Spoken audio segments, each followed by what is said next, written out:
Assalamualaikum warahmatullahi wabarakatuh. Perkenalkan, nama lengkap saya, Walburga Putri Ina, EPM 2.310.420.070.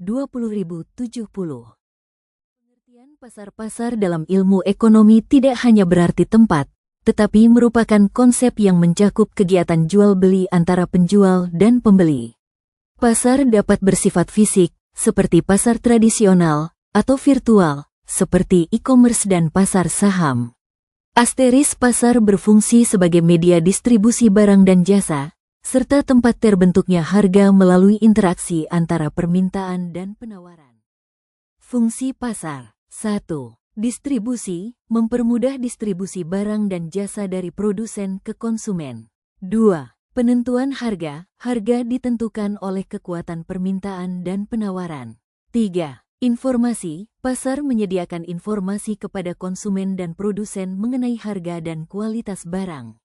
4. Mendorong syarat terjadinya pasar. Untuk terbentuknya pasar, diperlukan 4 unsur utama. 1. Penjual, pihak yang menawarkan barang atau jasa. 2. Pembeli, pihak yang membutuhkan barang atau jasa. 3. Barang atau jasa, objek yang diperjualbelikan. 4.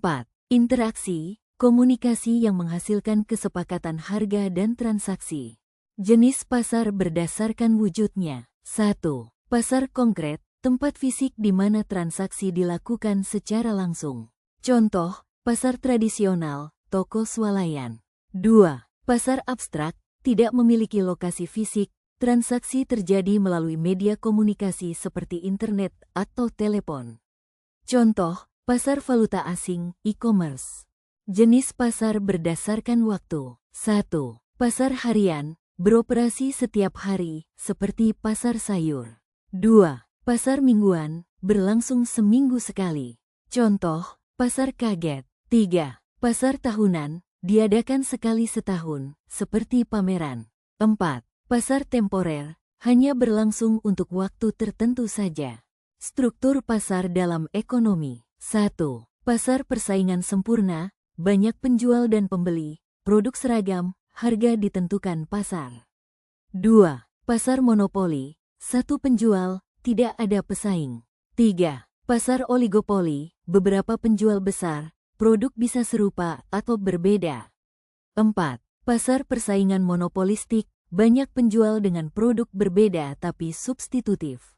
5. Pasar monopsoni dan oligopsoni, didominasi oleh satu atau beberapa pembeli.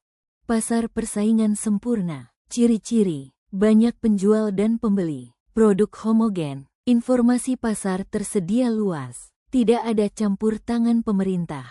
Tidak ada hambatan masuk, keluar pasar. Contoh, pasar hasil pertanian seperti beras atau gandum. Pasar monopoli. Ciri-ciri: hanya ada satu penjual. Tidak ada barang substitusi dekat. Penjual sebagai penentu harga. Hambatan masuk pasar sangat tinggi. Contoh, perusahaan listrik negara. Pasar oligopoli. Ciri-ciri: terdapat sedikit produsen besar. Produk bisa homogen atau terdiferensiasi. Persaingan sangat ketat. Tindakan satu perusahaan mempengaruhi lainnya. Contoh, industri otomotif dan industri rokok. Pasar persaingan monopolistik. Ciri-ciri: banyak produsen. Produk memiliki diferensiasi. Bebas keluar masuk pasar. Produsen punya sedikit kekuatan menentukan harga. Contoh, produk makanan ringan, pakaian, jasa salon.